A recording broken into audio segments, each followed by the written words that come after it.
Sonolibro presenta La Rosa Naranja, escrito por Alejandro Can y narrado por Alejandro Sánchez y Laura Peinado.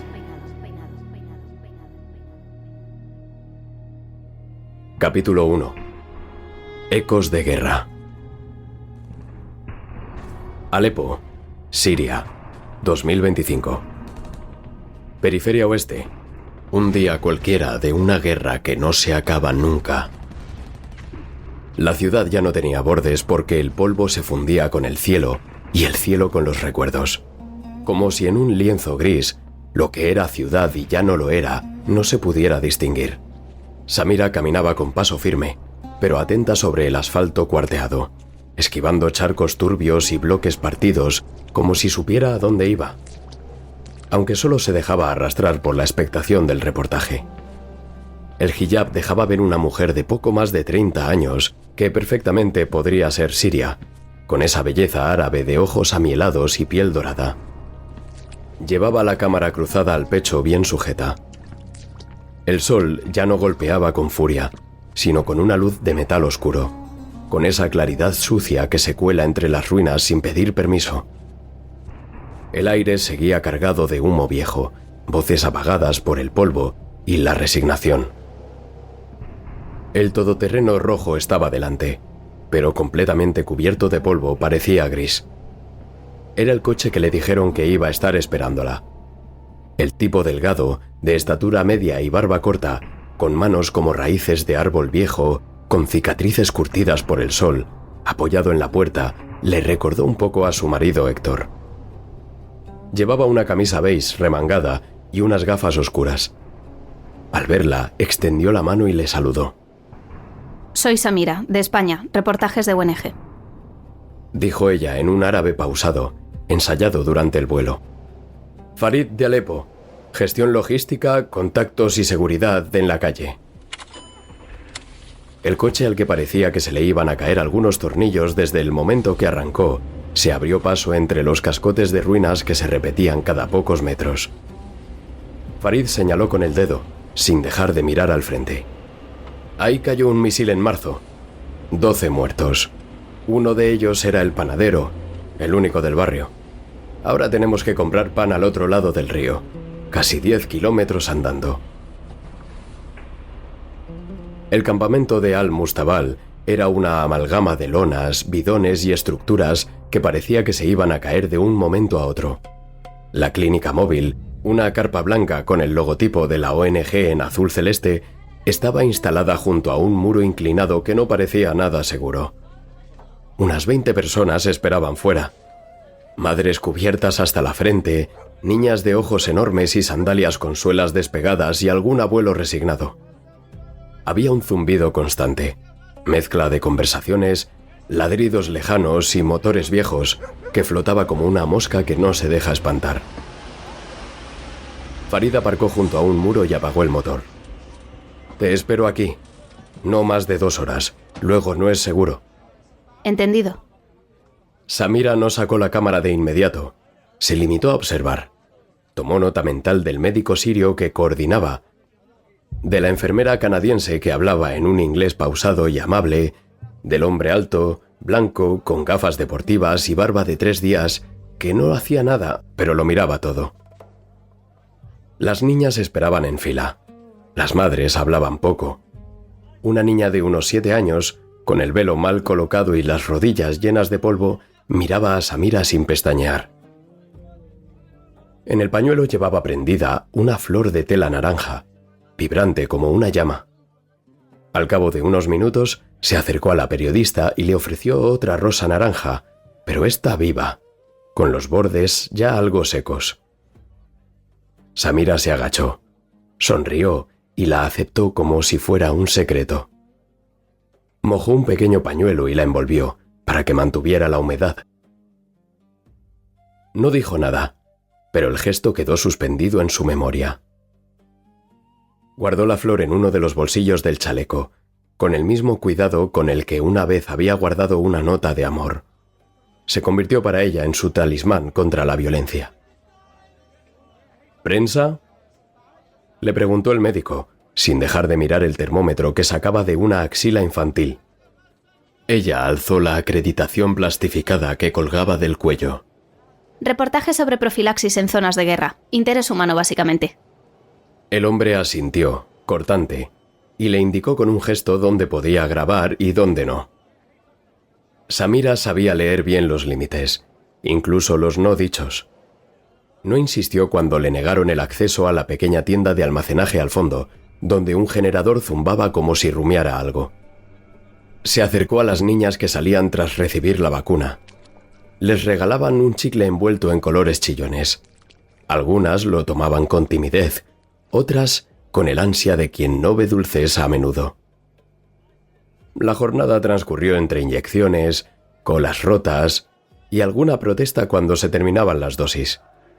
Samira hizo fotos, grabó trozos de diálogo, pero no encontró todavía el ángulo del reportaje. Nada parecía diferente a las muchas otras campañas de vacunación en conflicto que ya había cubierto. En una pausa, ya a última hora, un cooperante occidental, alto, mirada alerta bajo una gorra con el logo de la ONG, pareció seguirla con los ojos más tiempo de lo necesario. Samira lo notó, pero fingió no hacerlo. Dio un rodeo, se acercó al lateral de la carpa principal y allí vio parte del área logística. Cajas apiladas, viales numerados, un portátil encendido sobre una mesa. Una ráfaga de estampidos, primero lejanos y luego acercándose, puso a todo el mundo en movimiento, sembrando el caos. Varios niños corrieron en distintas direcciones. No fue una explosión, no todavía, pero el ambiente se crispó como antes de una tormenta. La clínica se vació en segundos. Los cooperantes discutían acaloradamente sobre algo del almacén y uno de ellos, nervioso, tiró una caja al suelo sin querer. De ella se deslizó un pequeño disco duro negro, sin marca visible. Nadie parecía haberlo notado, porque se fueron todos corriendo. Ella sí. Se agachó con naturalidad, lo recogió y se alejó sin prisa. Nadie la detuvo. Cuando volvió a su pensión, la flor seguía en su bolsillo. La posó sobre la mesa de noche, al lado del vaso de agua caliente que el recepcionista le había dejado, junto a una bolsita de té. La rosa naranja parecía haberse reanimado con la humedad del pañuelo. Samira se quedó un instante mirándola, sin saber muy bien por qué. La señal de internet no era buena, pero suficiente para una videollamada rápida. Marcó el número de Héctor. Tardó en conectar. Al otro lado, la imagen temblorosa de un salón sencillo en su casa en Mijas, en la antigua Málaga, se estabilizó. Él aparecía con una camiseta arrugada, sujetando el móvil con una mano, mientras con la otra ayudaba a su padre a acomodarse en el sillón. «Mira quién se digna», dijo él, sonriendo, aunque las ojeras le delataban. ¿Cómo están mis hombres favoritos?, bromeó ella, sentándose en el suelo, la espalda contra la pared. Héctor la enfocó un segundo más de la cuenta y, con sus bonitos ojos marrones, que tenían ese tinte de tristeza, no hizo falta que se lo dijera. Ella le entendió. Yo también te echo de menos, cariño, pero prometí al periódico que haría el reportaje. Vale, pero recuerda que tienes que volver entera, dijo Héctor serio. Por cierto, ¿te acuerdas del rosal naranja que plantamos? Samira alzó las cejas, sorprendida. Claro que sí. Pues ya te espera en flor. No tardes mucho, que las rosas son nuevas y tímidas. Ella no respondió de inmediato. Sacó del bolsillo la rosa marchita que la niña le había dado. La sostuvo frente a la cámara. No será tan bonita como la tuya, pero esta me hace compañía y me recuerda a ti. Rieron. La llamada se cortó por un segundo. Luego volvió. Cuídate, dijo él, ya en tono bajo, con el padre dormido a su lado. Tú también. Dale un beso a tu viejo por mí. Colgó. La habitación volvió al silencio. Afuera, Alepo seguía respirando a trompicones. Entonces se acordó del disco duro negro.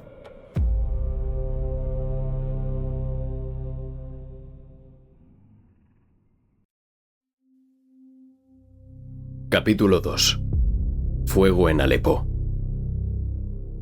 La habitación de la pensión olía a yeso húmedo y a té viejo. Samira había apagado la luz hacía rato, pero no conciliaba el sueño. Afuera, Alepo respiraba con ese ritmo irregular de ciudad herida, oliendo a desesperación. Un silencio espeso que de tanto en tanto rompía algún motor lejano o un golpe de origen desconocido. Sobre la mesita de noche, el disco duro negro parecía un objeto cualquiera, sin etiquetas, sin marcas. Samira lo cogía, lo giraba entre los dedos, lo sopesaba como si con ello pudiera adivinar su contenido. Estuvo a punto de conectarlo al portátil una vez, pero no se decidió. Todavía no. Con los hombros rígidos, se mordía el labio, mientras tamborileaba con los dedos sobre su estómago. Levantó la vista hacia el techo. El ventilador apenas se movía, como si también dudara si era hora de dormir. En su cabeza se mezclaban las imágenes de la clínica móvil, la niña de la rosa, el rostro del cooperante que la había mirado demasiado. De repente, escuchó golpes suaves en la puerta. 3. ¿Farid? ¿Eres tú? Susurró acercándose. Sí, abre, pero sin ruidos. Quitó el pestillo. Farid entró con expresión sombría y la camisa manchada de sudor. Miró por encima del hombro antes de cerrar. La escasa luz acentuaba sus ojeras. ¿Qué ha pasado? Un tiroteo cerca del mercado de Bab al-Nairab. Un muerto. Pero no ha sido un ataque cualquiera. Iban buscando a alguien. Y no solo eso. Han preguntado por ti. O por alguien que encaja contigo. ¿Cómo lo sabes? Mi primo trabaja en una farmacia cerca del puesto de control. Oyó a 2 hombres describirte a la policía local. Mujer joven, extranjera, con cámara, acento magrebí. Eso no es aleatorio. Alguien te señaló. Samira sintió cómo se le secaba la boca. Luego se inclinó y agarró el disco duro negro y se lo enseñó a Farid. Lo recogí del suelo en medio del caos cuando evacuaban la clínica. Se cayó de una caja y todos habían salido corriendo. Esperé a ver si venía alguien, pero nadie apareció, así que me lo traje. Farid lo miró sin tocarlo. ¿Has visto qué contiene? No me apetecía hacerlo sola. Farid no respondió de inmediato. Se pasó una mano por la barba, meditando. Tenemos que irnos, ahora. Te voy a llevar a un sitio donde esconderte de momento, hasta que aclaremos la situación. Es discreto y seguro, al menos por unas horas. Allí podemos examinar el disco duro con calma. Aquí ya no puedes quedarte. Samira metió el disco en la mochila, junto con el portátil, y se puso el chaleco de prensa. Recogió lo esencial. La rosa naranja quedó olvidada un segundo en el vaso, pero en el último momento volvió a por ella y la metió con el pañuelo húmedo en uno de los muchos bolsillos del pantalón. En el todoterreno, Farid conducía con los faros apagados por tramos enteros. Sabía qué calles evitar, qué curvas tomar sin frenar. Samira lo miraba de reojo y no podía evitar contener la respiración mientras agarraba con fuerza el asidero de su lado. Bajo las luces temblorosas, el gesto duro del rostro de Farid parecía estar en absoluta tensión. «No preguntan así por una periodista cualquiera», dijo él, «y menos en mitad de un tiroteo».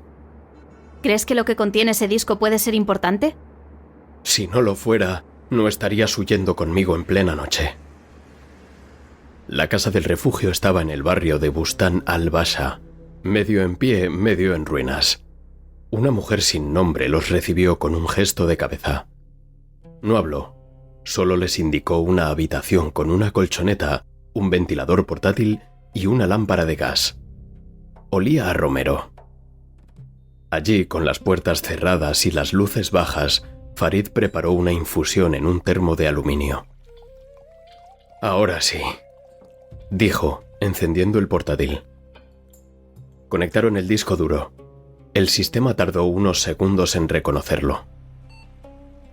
Aparecieron carpetas sin nombres obvios: TX/3M4, PHR/S1, Formul/121. Algunas estaban protegidas por contraseña, otras no. Estaba claro que los datos iban a empezar a pesar más que el disco duro. Samira abrió una que contenía varios PDFs, archivos clínicos, tablas de datos, registros de distribución con fechas, cantidades, códigos. Otro contenía correos en inglés. Mensajes entre personal de la ONG y personas con direcciones corporativas de farmacéuticas. Uno mencionaba algo sobre ajustes de adyuvante hormonal. Otro tenía como asunto muestreo poblacional en sectores de alta presión migratoria. ¿Qué demonios quieren decir con eso?, murmuró Farid. Samira iba pasando las páginas en silencio, subrayando con los ojos cifras, nombres. Abrió una hoja de cálculo que mostraba columnas cifradas y una pestaña con el título Beta Protocol /HCG-VX. ¿Eso es gonadotropina?, preguntó Samira apuntando a una celda. No sé de lo que estás hablando, contestó Farid. HCG son las siglas de la hormona gonadotropina coriónica humana, que se produce durante el embarazo. Lo sé porque hice un reportaje hace un par de años sobre la importancia de esa hormona en el embarazo y cómo había deficiencia de ella en algunos sectores de población femenina mal cuidados. Vale. Lo que no entiendo es la relación que puede tener esa hormona con la ONG y Alepo. Los ojos de Samira de repente se abrieron más de lo habitual y entreabrió la boca. Volvió a mirar la pantalla, las columnas, los códigos, la palabra HCG. Todo encajó de golpe, como una pieza mal colocada que por fin encuentra su sitio. No estoy segura, dijo. Pero creo que esto no es un error. Y ojalá lo fuera, porque la alternativa es demasiado terrible para que sea cierta. De verdad que espero equivocarme. ¿Y esta pestaña de aquí? Farid abrió la pestaña de metadatos. Mira esto. Samira se inclinó. La línea decía: última apertura del archivo hace 2 horas y 17 minutos. Farid levantó la vista. ¿Estás segura de que tú no lo abriste? No. Ambos se quedaron en silencio. En el pasillo se oyó crujir una tabla de madera.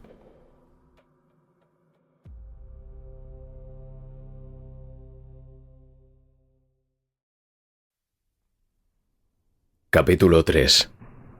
Sombras en la huida. El crujido volvió a sonar, seco, breve. Samira contuvo la respiración y giró la cabeza hacia la puerta. Notó cómo le pulsaba el corazón en los oídos. Farid se había quedado inmóvil, con el cursor sobre un archivo sin llegar a clicar. La lámpara de gas proyectaba sombras largas que temblaban con el movimiento del ventilador. Durante unos segundos ninguno de los dos habló. Farid se levantó sin hacer ruido. Caminó hacia el pasillo y abrió la puerta con cuidado. La casa seguía en silencio. Afuera, un gato cruzó el callejón tras un cubo volcado. Nada más. Falsa alarma, susurró al regresar. Pero no bajemos la guardia. Samira, aún sentada frente al portátil, no quitaba los ojos de la pantalla. Farid volvió a su lado. El archivo abierto mostraba una cadena de correos entre el personal de la ONG y una dirección con el dominio .int. Los mensajes no hablaban de logística. Hablaban de fase de saturación, objetivos etnográficos en proceso de consecución, y algo que se repetía en varias ocasiones, que ya habían leído: protocolo HCG-VX. De vez en cuando Samira y Farid se sostenían la mirada. Ambos temían que lo que habían encontrado era algo mucho más grave de lo que se podían haber imaginado. Farid fue desplegando los hilos. Algunos estaban cifrados, pero otros no. Había documentos técnicos, informes en inglés y francés, tablas con siglas de organizaciones internacionales. En uno de los PDFs se mencionaba expresamente el entrelazado de la gonadotropina coriónica humana con las distintas variantes inmunológicas de las vacunas dirigidas a mujeres entre 8 y 21 años. «Esto no es investigación», dijo él. «Esto está operativo. Hay lotes distribuidos, campañas en curso. Mira esto. Distribución piloto en región ALM23 completada. Resultados dentro del margen previsto. Rango de eficacia reproductiva inhibida 84%. Samira apretó los dientes, la boca seca. Sintió el reflujo del estómago. Farid se dio cuenta de que ella tenía claro lo que estaba pasando y le pidió: «Explícamelo».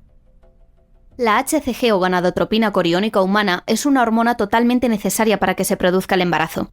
Y si se administra junto con la vacuna del virus del papiloma humano, el cuerpo va a reaccionar formando anticuerpos no solamente contra el virus del papiloma humano, sino también contra la hormona HCG.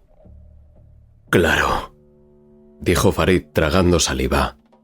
«Y entonces el cuerpo dejará de reconocer a la hormona como beneficiosa y creará anticuerpos contra ella, y eso impedirá los embarazos. Lo que están haciendo es esterilizar mujeres, mejor dicho, niñas y mujeres de forma oculta con las campañas de vacunación masiva, y no en un laboratorio oscuro, sino con ayuda de gobiernos, fundaciones y supuestas ONG». Farid asintió despacio, con la cabeza. Estaba cansado. Cerró los documentos y accedió a una carpeta de imágenes. Allí, una foto les heló el cuerpo. Era el interior de la clínica que habían visitado por la mañana. En primer plano se veía a Samira, agachada, junto a la niña de la rosa naranja. «Me estaban vigilando». «Y ya saben quién eres», murmuró Farid. Un pitido bajo interrumpió el silencio. El móvil de Farid vibró. Un mensaje en árabe, sin remitente. Lo leyó en voz alta. «Urgente. Periodista extranjera con chaleco de prensa buscada en zona oeste. Descripción coincide. Se emitió alerta desde el puesto médico. Recompensa ofrecida». Samira lo miró sin parpadear. «Saben quién soy». «Ya no puedes salir a la calle y tampoco quedarte aquí. Ya no estamos hablando de vigilancia. Esto se va a convertir en una cacería». Farid se levantó. Se pasó las manos por la cara. Su expresión cambió. De la inquietud pasó al cálculo. «Vamos a necesitar algo más que un escondite. Vamos a necesitar un cadáver». ¿Perdón? «Una explosión. Una puesta en escena. Alguien tiene que morir en tu lugar. O al menos parecerlo». Samira se quedó inmóvil. Durante unos segundos no parpadeó. No dijo nada. ¿Y Héctor? «Héctor sufrirá, pero tú vivirás. Y con esta información podrás decidir cuándo y cómo sacarla a la luz. Pero si te encuentran, no habrá nada. Ni tú, ni los datos». Ella bajó la cabeza. Se mordía el interior de la mejilla. Luego asintió, con la mirada fija en un punto invisible. «Lo haremos, pero yo le escribiré. Él debe saber que no estoy muerta». «Con un canal seguro. Después de que lo anuncien. Nunca antes». El humo aún flotaba en el aire cuando el equipo de rescate al que una llamada anónima había avisado llegó a las ruinas. El edificio había cedido por una explosión repentina, probablemente por fuga de gas, dijeron las primeras versiones. Entre los escombros se encontró un chaleco de prensa destrozado, documentación a nombre de Samira El Hariri y un cuerpo de mujer calcinado, irreconocible. Las autoridades locales hicieron lo que se esperaba. Enviaron el informe, notificaron a la embajada, redactaron la versión oficial.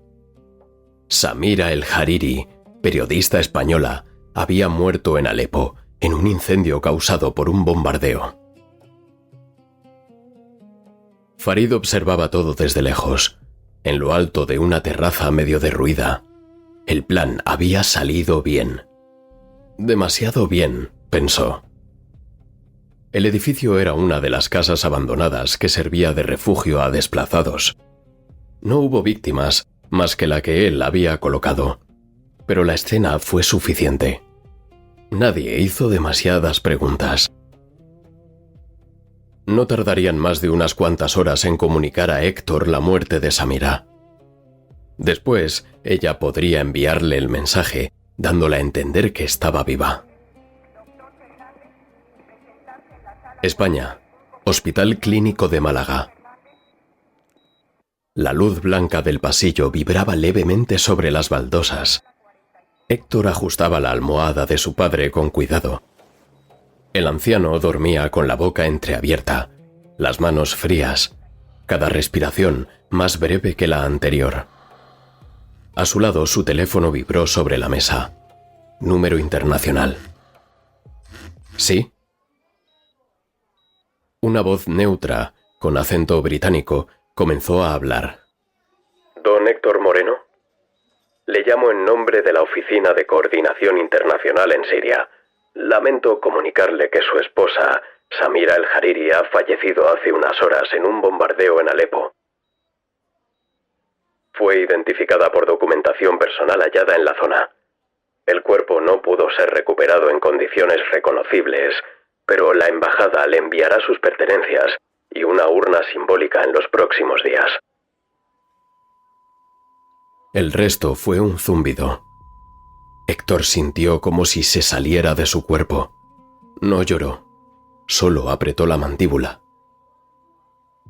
Gracias, alcanzó a decir, y colgó. Se apoyó contra la pared. El monitor cardíaco de su padre emitía un pitido regular. Héctor cerró los ojos y sintió una opresión en el pecho que nunca había sentido. Las sienes empezaron a latir. Por un instante, todo lo que le rodeaba pareció opacarse, como si una sábana blanca cubriera la luz, los sonidos, todo. Recordó la voz de Samira, su forma de decir «ya vengo» en vez de «ya voy». ¿Cuánto tardaba? Después, silencio. La grieta sin fondo, que es el dolor, estaba empezando a abrirse. Iría creciendo hasta convertirse en un abismo. Pensó por un momento en el rosal naranja junto al porche, con su primera floración, tan débil. Pero en Héctor algo se acababa de marchitar para siempre. No sabía cuánto tiempo había pasado, probablemente minutos, pero puede que horas, completamente ajeno al resto del mundo. Unos minutos después, el portátil emitió un leve sonido. Correo nuevo. Remitente desconocido. Asunto: la rosa naranja sigue viva.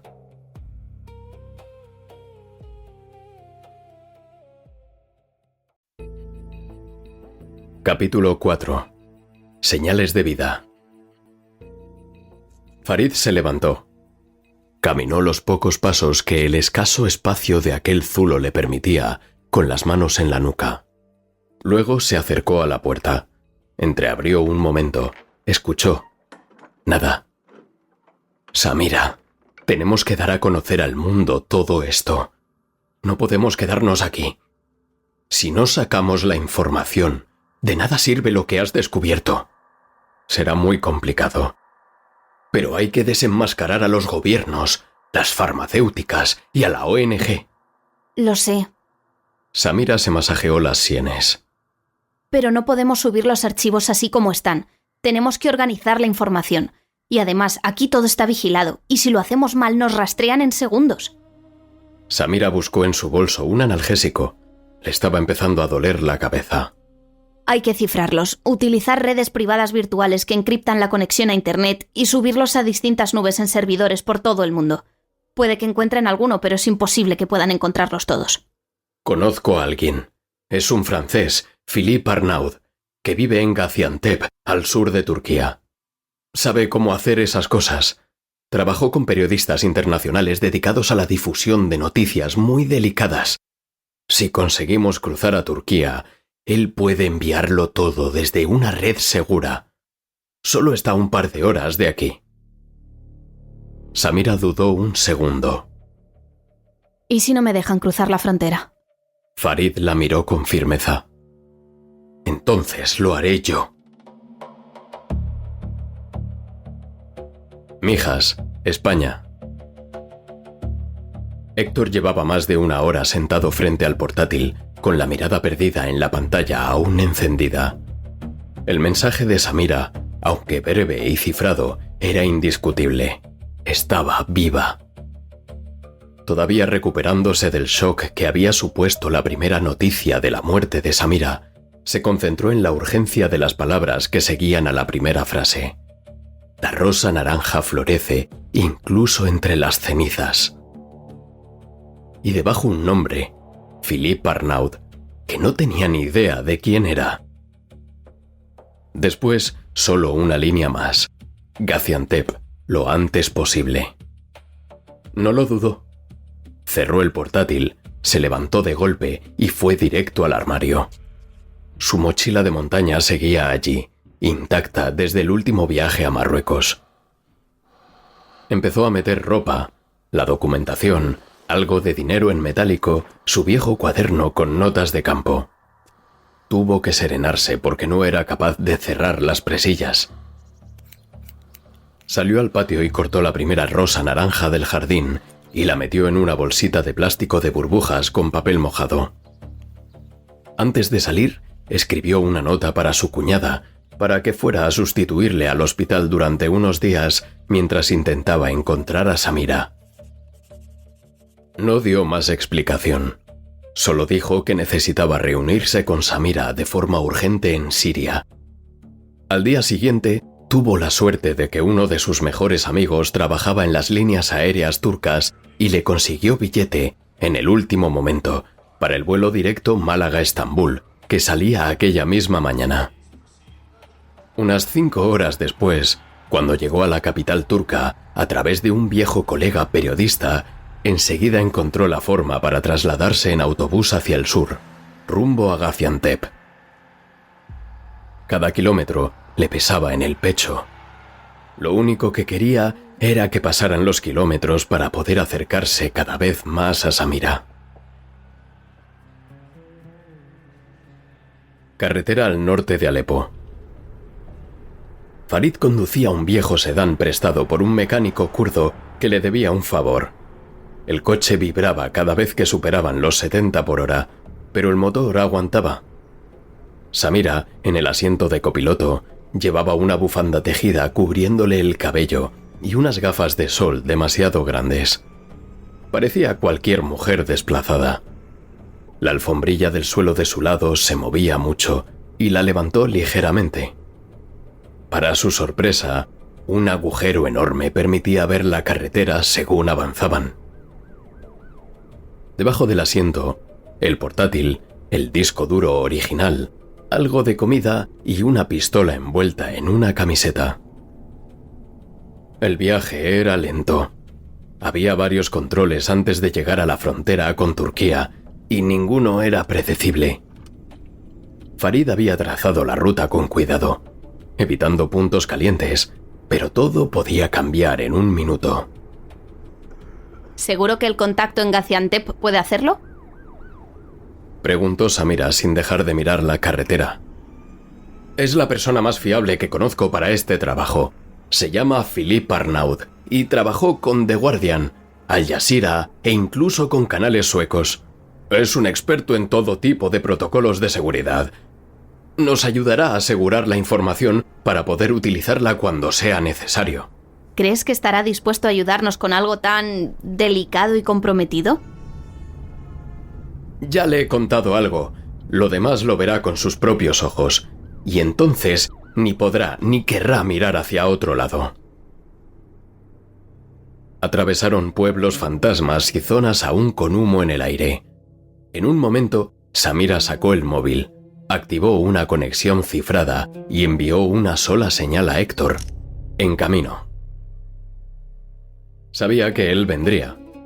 Héctor, de una manera u otra, estaría allí.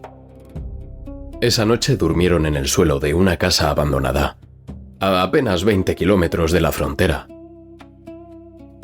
El sonido de helicópteros sobrevolando los montes cercanos los mantuvo en vela más de una hora.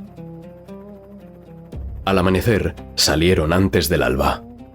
En la guantera, Farid guardaba un pase falso de prensa para Samira y una tarjeta de la Media Luna Roja. Ya la había advertido de que era mejor que no intentara hablar en árabe sirio, porque se notaba mucho su acento marroquí. Una cortina de polvo cubría el parabrisas cuando tomaron la última curva del camino de tierra. Frente a ellos se alzaba el puesto fronterizo más inestable de toda la región. Solo les quedaba una cosa: cruzar.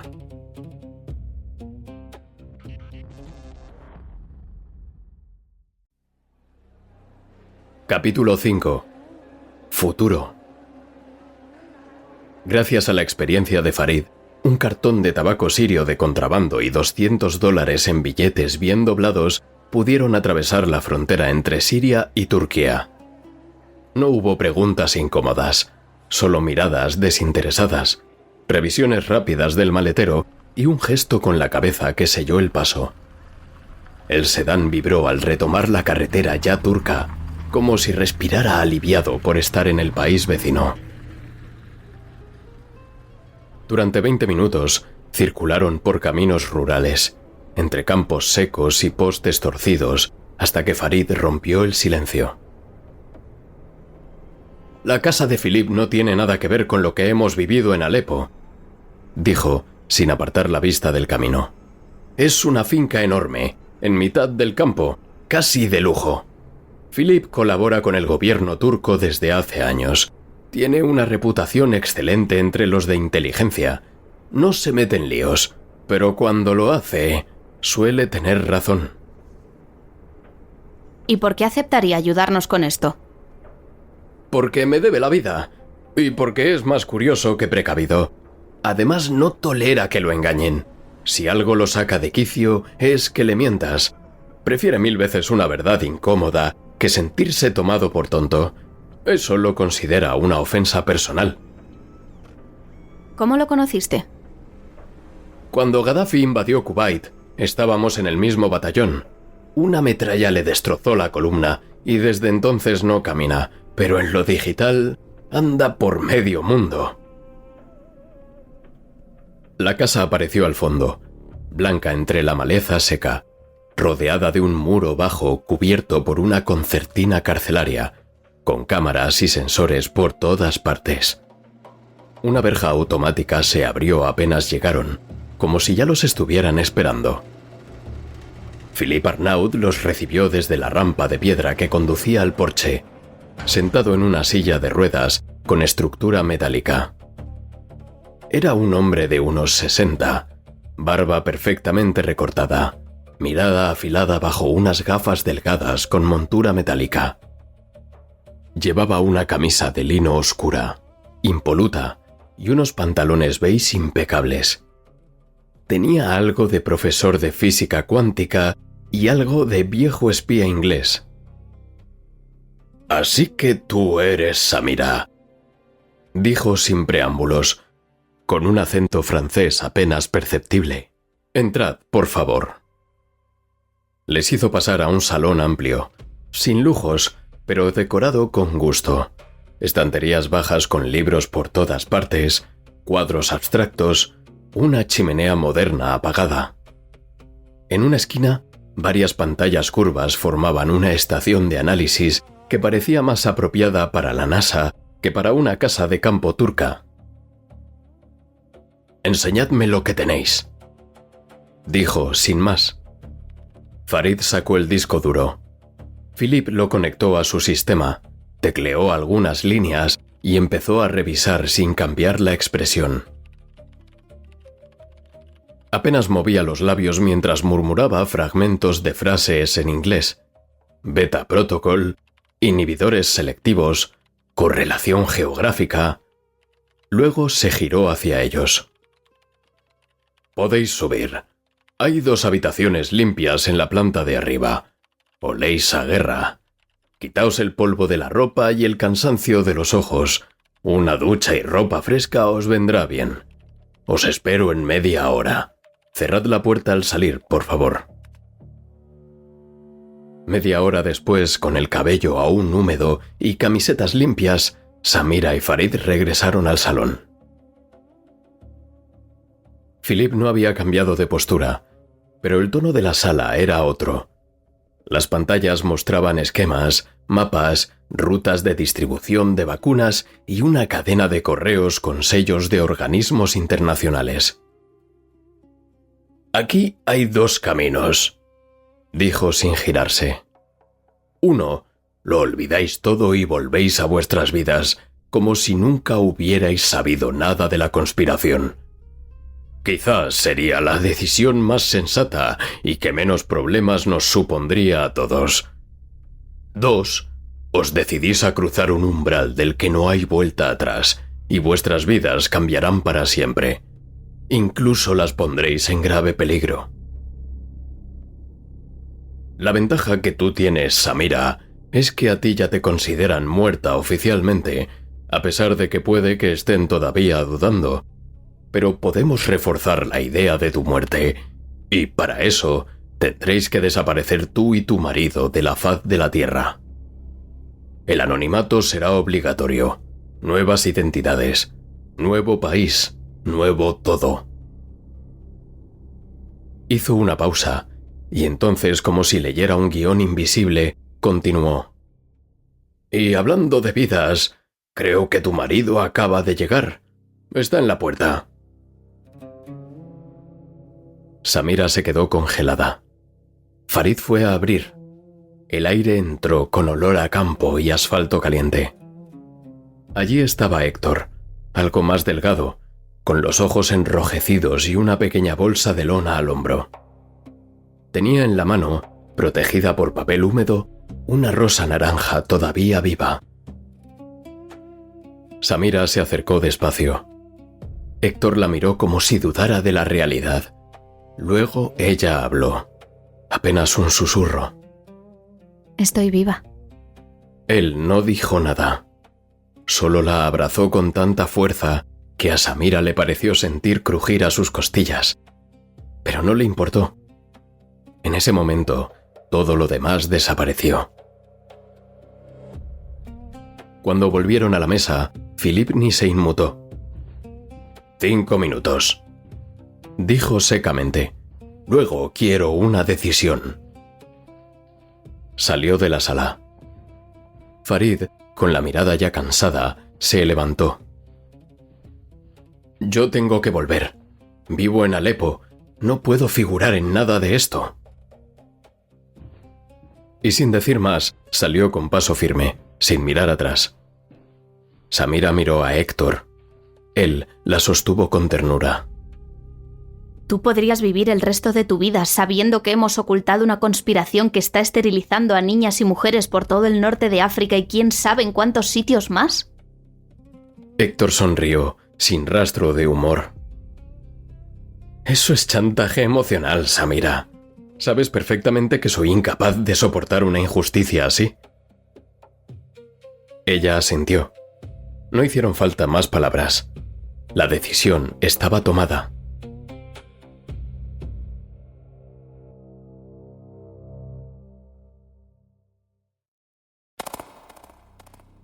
Capítulo 6. La mecha.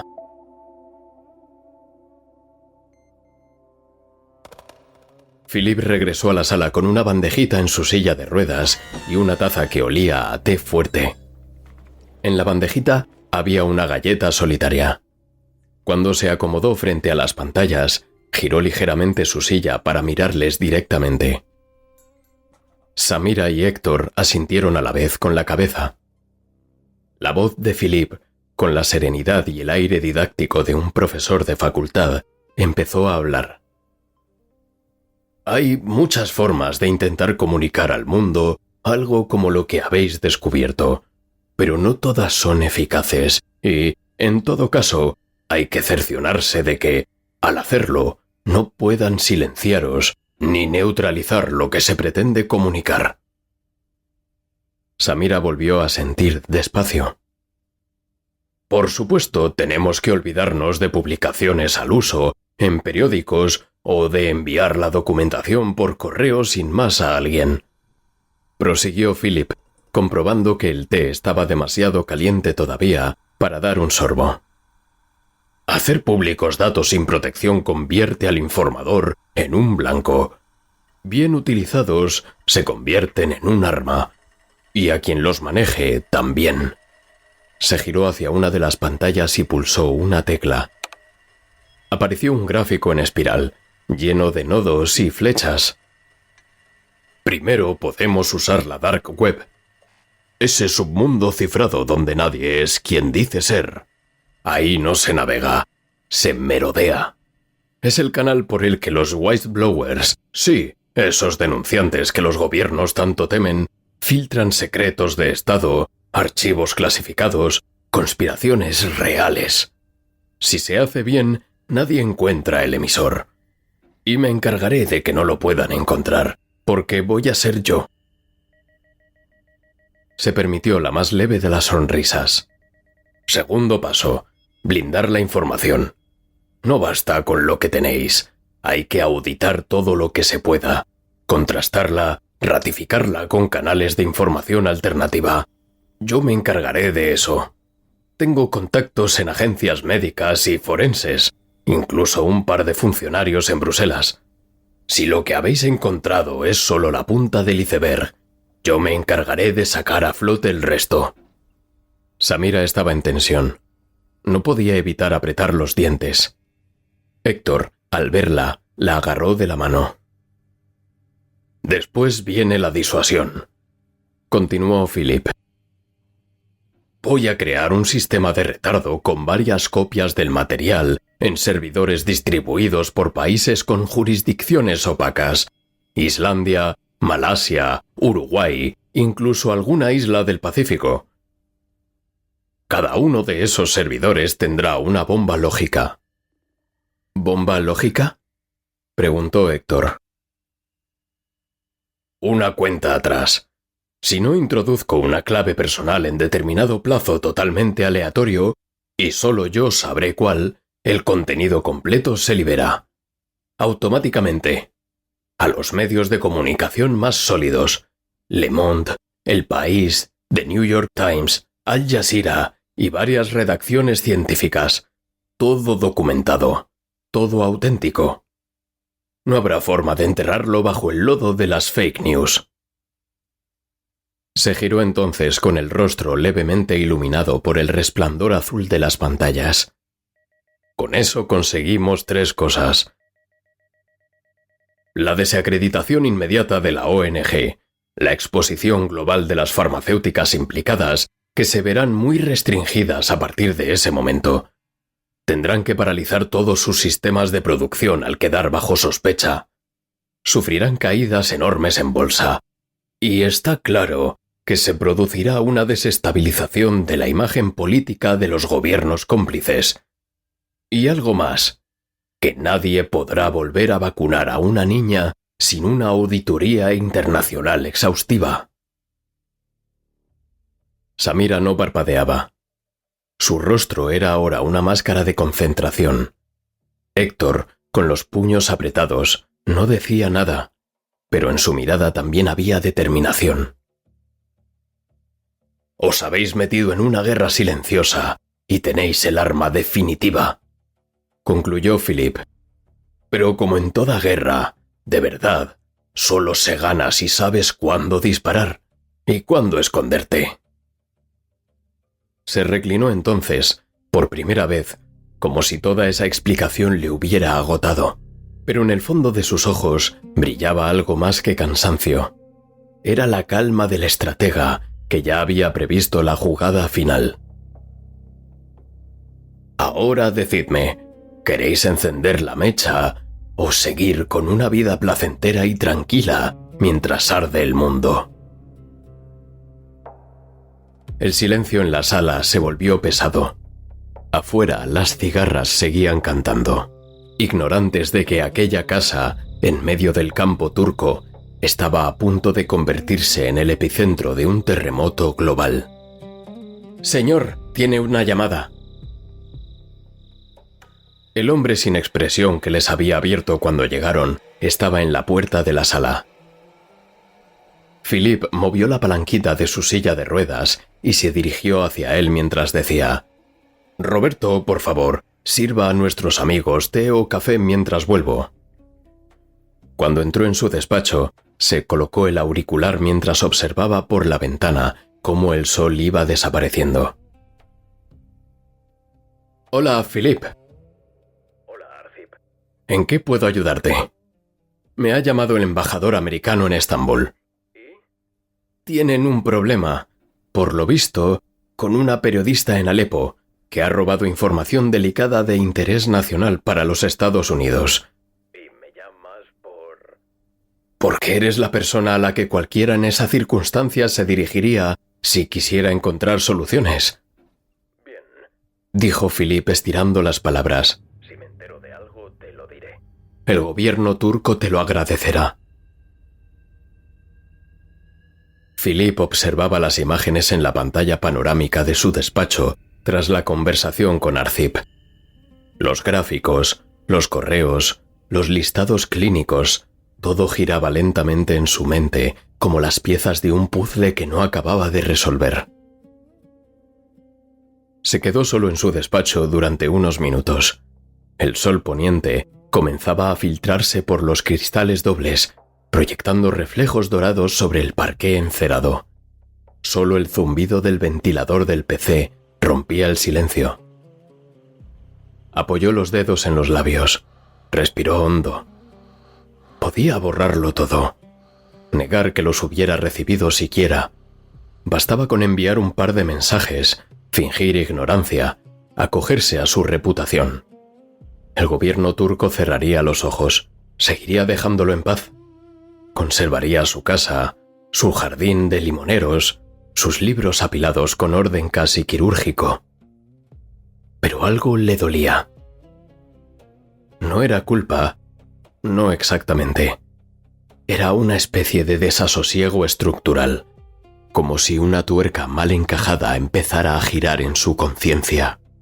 ¿Cuántas veces había dicho que él solo ayudaba a exponer verdades, no a juzgarlas? ¿Cuántas veces había repetido que la justicia no era su guerra? Y sin embargo, niñas esterilizadas, poblaciones condenadas a la desaparición. Susurró en voz baja, como si al pronunciarlo su silencio perdiera legitimidad. Se acordó de un detalle un tanto inocente. Su madre, cuando él era niño, siempre le repetía que la inteligencia no servía de nada si no se aplicaba con valentía. ¿De qué servía entender el código del mundo si uno no se atrevía a modificar sus maldades? Movió la silla hacia atrás y rodó suavemente hacia la mesa lateral, donde guardaba un whisky japonés que solo sacaba en días muy concretos. Se sirvió un dedo. No brindó, solo bebió. Volvió al escritorio y esta vez, sin titubeos, comenzó a planificar mentalmente los siguientes pasos. Sabía que llamarían, sabía que preguntarían, pero para cuando lo hicieran, la máquina ya estaría en marcha, y él, en silencio, ya habría elegido bando. La brisa del amanecer rozaba los olivos viejos del camino que llevaba hasta la entrada trasera de la finca. A lo lejos se oía el motor diésel del camión de suministros, al que Philip había pedido que viniera hoy en vez de en un par de días, subiendo con lentitud la cuesta. Philip observaba desde la terraza superior. Samira y Héctor esperaban junto al garaje, cada uno con una mochila discreta. No llevaban nada que no pudieran perder, ni papeles reales, ni teléfonos, ni recuerdos físicos. Todo lo importante iba en la memoria y en la flor naranja, ahora algo marchita, que Héctor aún conservaba en una bolsita. Es un kurdo de Van. Se llama Demir. No habla más inglés que lo justo y nunca mira a los ojos. Hará preguntas de cortesía, nada más, dijo Philip mientras descendía con suavidad por la rampa hidráulica de su silla. Os dejará cerca del puerto de Iskenderun. Allí ya está organizado para que os espere un barco de pesca que no figura en ningún registro. Os llevará a Chipre y desde allí otro barco os llevará hasta Túnez y desde allí podréis pasar por Argelia a Marruecos, donde será sencillo ocultaros en Casablanca. ¿Y tú? Preguntó Samira. Yo haré todo lo necesario para desenmascarar a los conspiradores. El mundo sabrá lo que tiene que saber, pero nadie podrá relacionar la información ni con vosotros ni conmigo. Se despidieron sin dramatismos. Héctor le estrechó la mano con firmeza. Samira, sin decir palabra, lo abrazó un instante. Philip no devolvió el gesto, pero alzó una ceja, como si así bastara. El camión arrancó entre el polvo. A los pocos metros ya no se veía más que una nube blanquecina y el rumor del motor alejándose entre los pinos. El trayecto hasta Iskenderun fue largo, lento, con varias paradas innecesarias para despistar. Era un poco más de 200 kilómetros, pero el camión era torpe y la carretera mala. Demir apenas abrió la boca, salvo para ofrecerles un paquete de galletas secas y una botella de agua sin etiqueta. El puerto al que llegaron era una amalgama de barcos oxidados, hombres quemados por el sol y redes de pescar colgando como jirones de sombra. El barco los esperaba. Un pesquero maltrecho, sin nombre, sin bandera. El patrón, un chipriota viejo con ojos salinos, les indicó con un gesto que subieran. No hubo preguntas. Zarpó antes de que terminara de caer la noche. Atravesaron el mar en silencio. Durante las casi 10 horas que duró el viaje, comieron fruta seca y queso duro, y dormían por turnos en la bodega. Samira no se mareó. Héctor sí. Vomitó una vez y después no comió más. Se quería morir. Cuando por fin vieron la costa de Chipre, fue como si el mundo empezara de nuevo. Desde allí, con papeles falsos gestionados por un contacto de Farid, cruzaron hasta Marruecos en un vuelo de carga anónimo, vía Túnez. Nadie los detuvo. Nadie los buscaba ya. Al menos no con nombre propio. Eran 2 sombras más entre la multitud.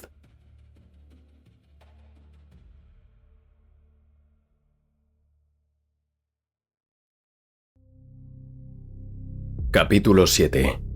La tormenta silenciosa. Marruecos, una semana después. En la zona cercana al puerto de Tánger, los faldones de los toldos de los cafetines se mueven por la brisa del mar. El murmullo de las conversaciones se mezcla con el sonido de las cucharillas girando en vasos de cristal. Una pareja desayuna en una mesa de esquina. Ella, con el cabello rizado en tono caoba, gafas discretas de color beige y piel bastante bronceada. Él, con barba corta, gafas de lectura antiguas y un ligero acento tunecino que ha ido ensayando frente al espejo. Parece un intelectual. Se llaman Lina y Karim. O al menos eso dicen sus documentos.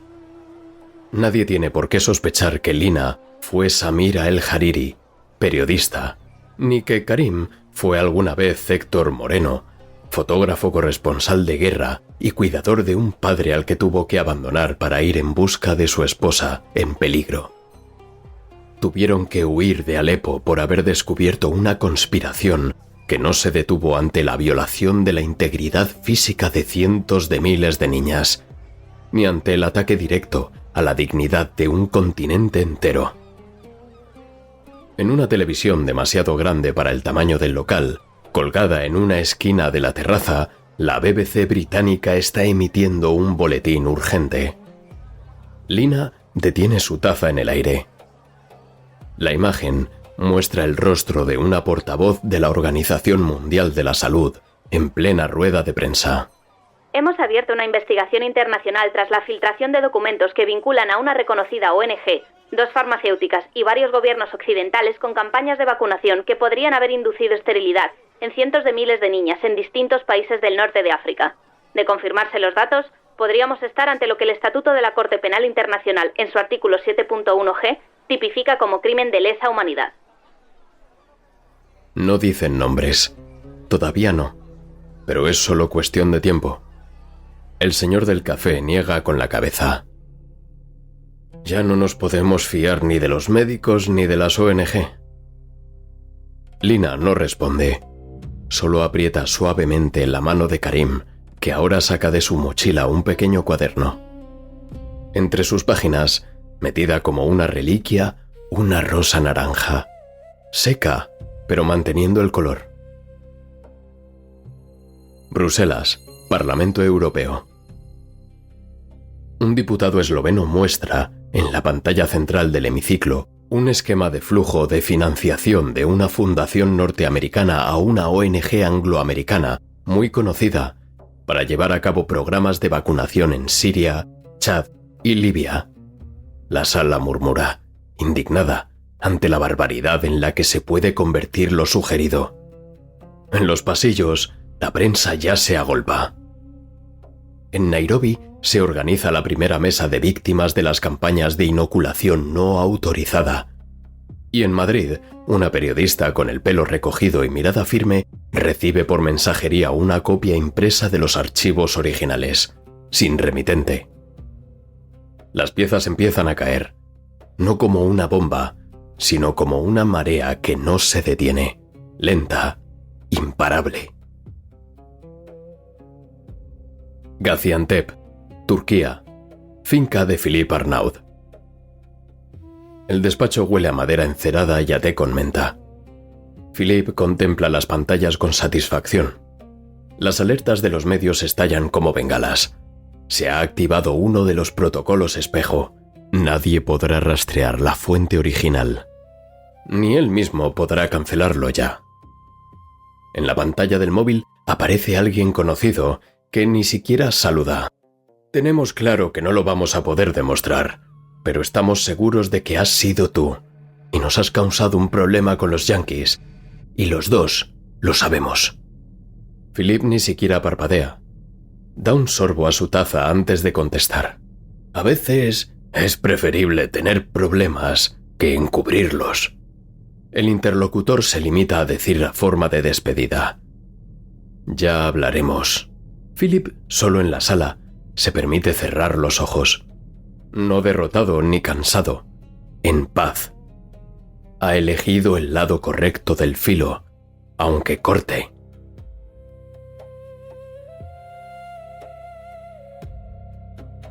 Tánger, Café Le Mirage. Lina y Karim se levantan. Pagan. Salen al sol suave del final de la mañana. Una niña corre junto a ellos, descalza, con una pequeña flor naranja en el pelo. La flor vibra al ritmo de su risa. Lina se gira a mirarla. Por un instante, sus ojos se humedecen. Pero no por tristeza. Sabe que la verdad no lo va a cambiar todo, pero quizás haya cambiado lo suficiente como para que, en algún rincón del mundo, una niña vuelva a tener futuro. Fin.